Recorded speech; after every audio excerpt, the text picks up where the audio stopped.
High friends, welcome to my channel Sangeeta Tapan kitchen. আজকে আমি চিংড়ি মাছের মালাইকারি বানাবো। তার জন্য চিংড়ি মাছগুলোকে ভালো করে ভেজে নিচ্ছি।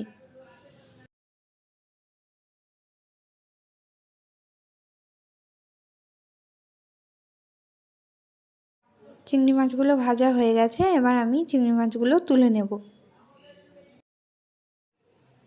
তেলের মধ্যে দিয়ে দিলাম তেজপাতা, কেটে রাখা পেঁয়াজ। ভালো করে ভাজা হয়ে গেলে এখানে আমি মশলাগুলো দিয়ে দিচ্ছি হলুদ গুঁড়ো, লঙ্কা গুঁড়ো, পরিমাণ মতো লবণ, জিরে গুঁড়ো, একটুখানি চিনি। মশলাটাকে ভালো করে কষিয়ে নেব।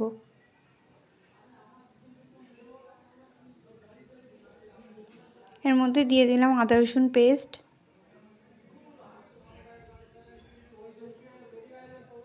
এরপর দিয়ে দিচ্ছি নারকেল দুধ,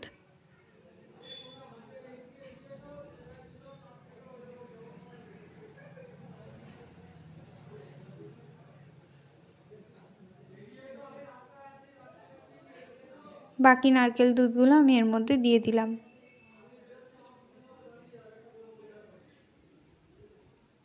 একটু জল অ্যাড করে দিলাম।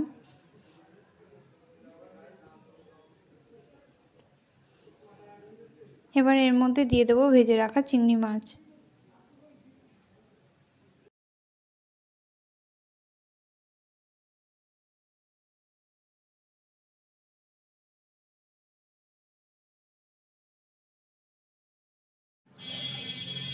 দিয়ে দিলাম গরম মশলা বাটা।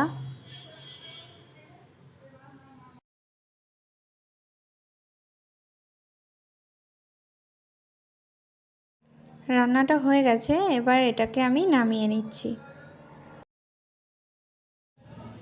ভিডিওটা ভালো লাগলে যারা ফেসবুক থেকে দেখছো তারা অবশ্যই ফলো করে দিও, এবং যারা ইউটিউব থেকে দেখছো তারা অবশ্যই সাবস্ক্রাইব করে দিও। Thank you.